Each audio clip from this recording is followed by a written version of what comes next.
God desires to meet all of us where we are, even in those places of resistance.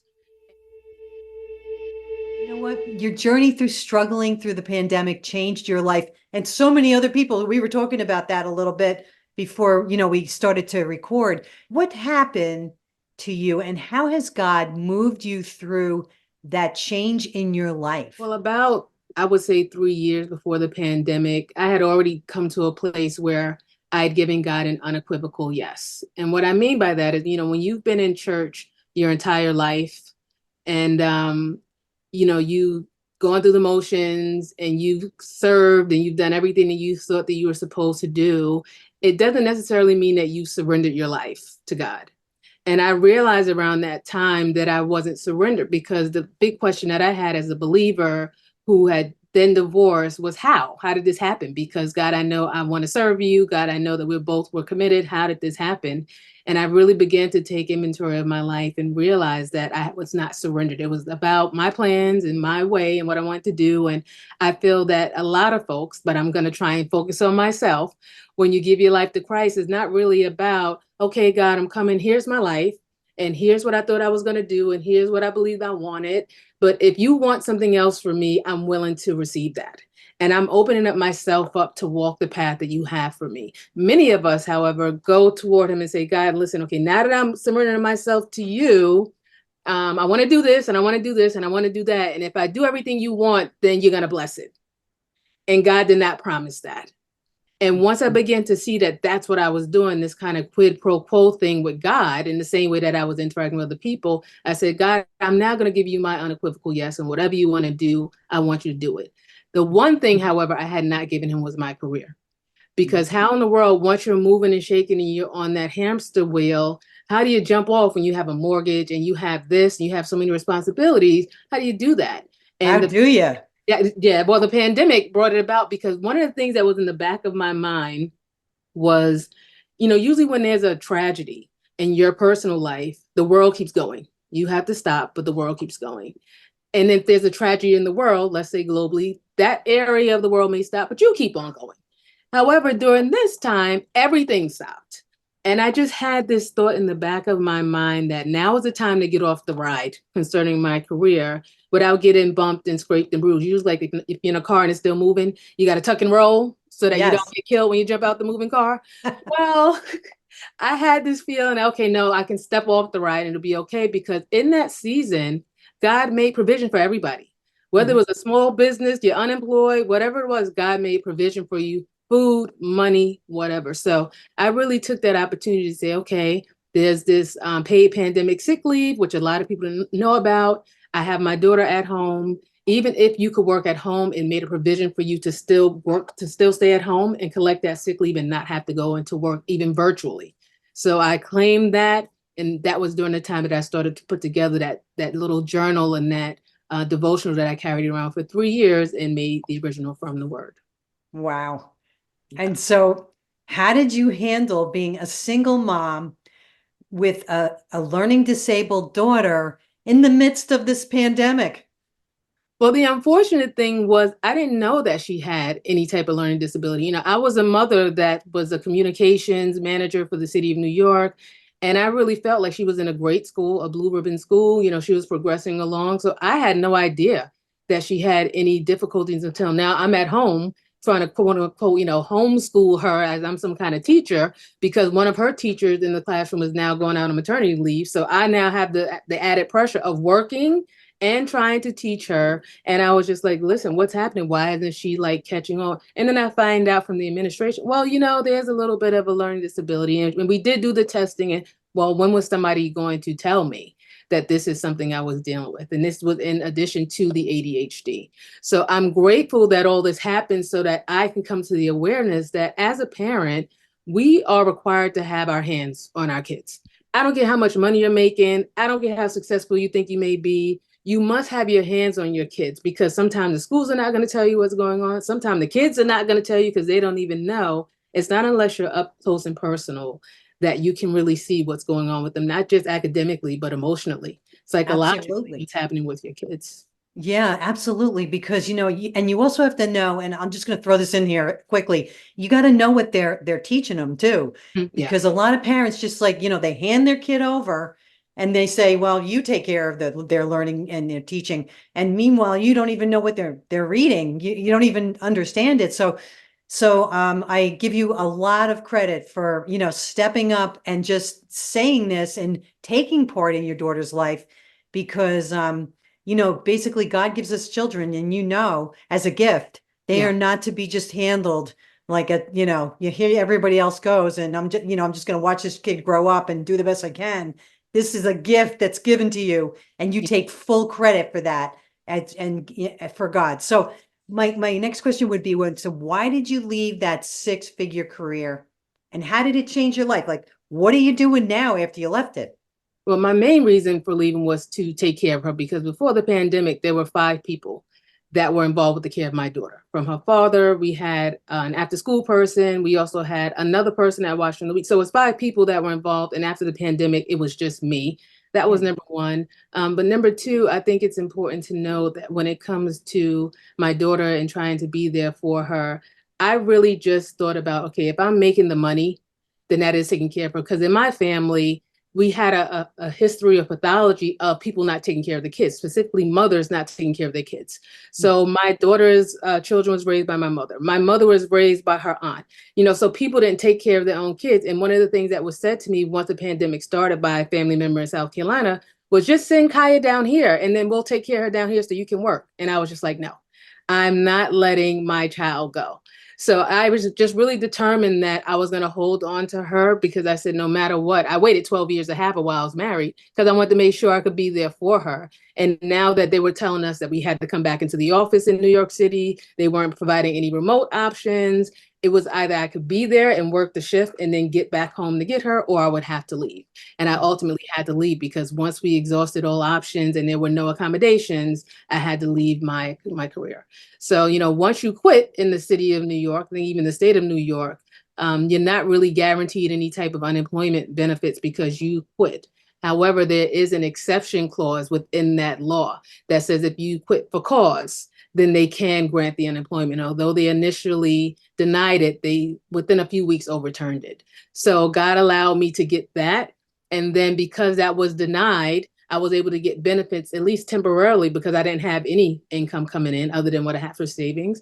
And then going into October of that year, which was 5 months later, I found an opening within another city agency that did offer a hybrid remote schedule on a part-time basis because it was considered non-mayoral. So it was in the same thing that I did, same communications, everything else, hybrid remote, parking space, and all that got worked out so that I could continue to regain my tier in the city and still have income coming in that way. And then at the time that I left the city, the journal that I'd been carrying for 3 years, that I was throughout that time just organizing, because when you're trying to now adjust to not having that income, you have to downsize. You have to be strategic about how you're going to do money. So I had to sell my car. I bought a new car outright, just that was used.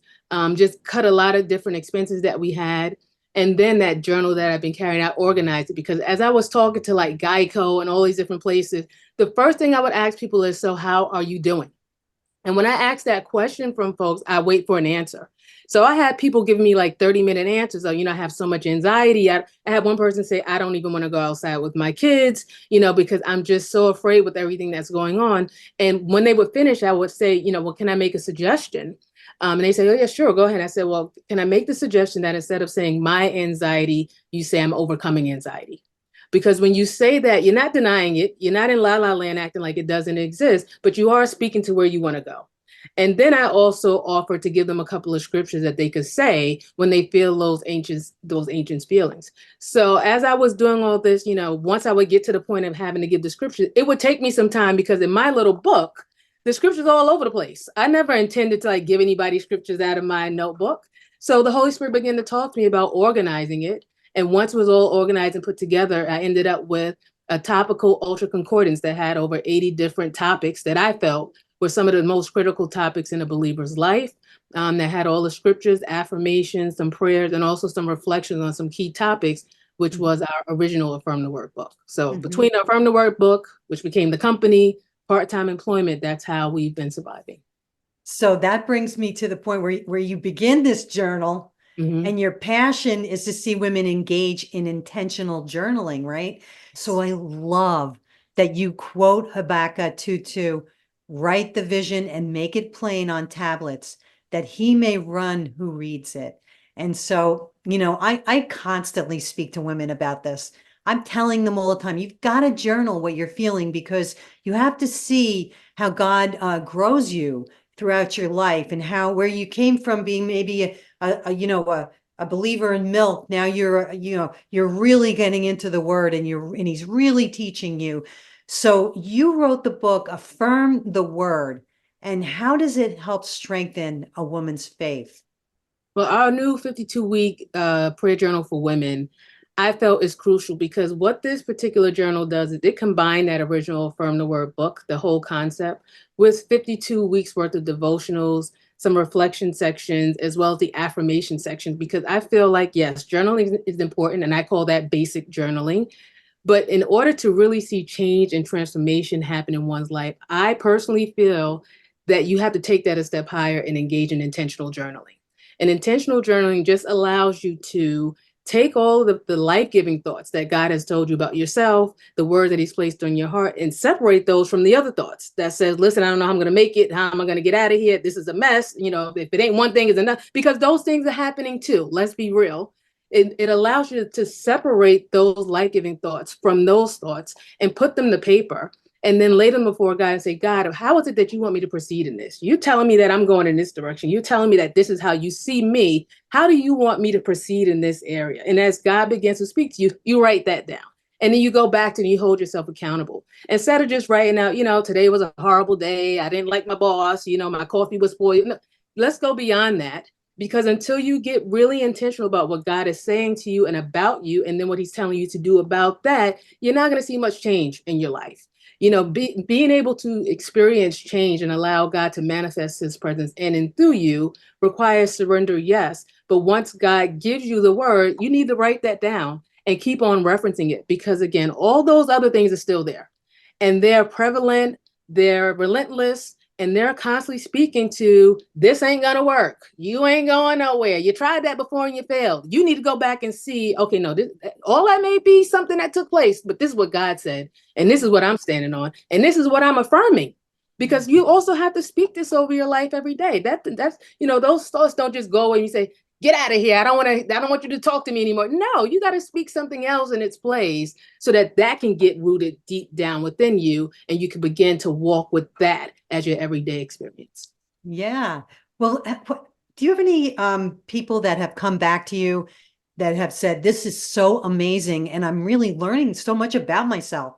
Give me a good story. I will give you the best one ever. Okay, so when I started Affirm the Word, because I don't know what God is going to do with all this. I had no idea we would have a company in that the first prayer journal would be a 2021 Amazon new release. I had no idea any of this would happen, but I said I do have a responsibility to make sure I've laid a proper foundation. That we have a bank account, that we have our URL, that we have all these things in place. And coming from a background in communications, thank God I understand how to do that. So I contacted this local bank, which with the credit union. We set up the account and everything else. And at the time, because of COVID, everything was virtual, just like this on Zoom. And the account manager I spoke with said, listen, when this comes out, please send me a link because I want to buy this for someone. And at that time, we only had two books. We only had the original Affirm the Word white book and a journal. And sometimes we would sell it as a bundle. So within maybe 3 months after setting up this account, this woman calls me. And at the time that, people still had access to me, it was like just so new. And so she called me. She says, hi, I'm so and so and so. And this person bought your book for me. And it was the account manager from the bank. And she said, I just want to thank you so much for this book because I was on the verge of getting a divorce. And I was reading your reflection on your divorce and the scriptures about that and also about forgiveness. And for this whole time, I really thought it was him that was causing the whole issue with us. And I now realize it was me. And I just want to say thank you so much for putting this together. So I was just like, well, how'd you get my telephone number? Because, I mean, I was grateful. I was grateful and appreciative to hear, well, how did you get my telephone number? She said, no, so-and-so gave it to me. It was on your account. I'm like, okay. She said, but I just wanted to tell you that this really blessed me because we were going to divorce with me blaming him and thinking it was him. And now that I can see myself in this, I've been able to make changes, and it's completely turned our marriage around. And I was just like, wow, for that to be like the very first purchase, like one of the first 10 purchases. And this person calls me up and tells me that. I just said, God, I give you all the glory because, when he gave this to me to do, the first time I put it together, and I've learned this, I spoke to Broad Street's CEO about this. And I said to him, it's not just the will of God, it's also the way of God, and it's the time of God.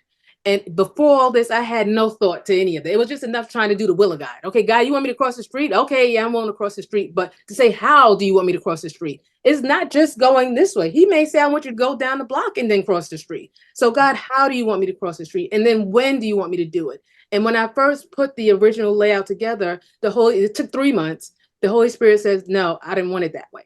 I want you to do it this way. I was just like, huh?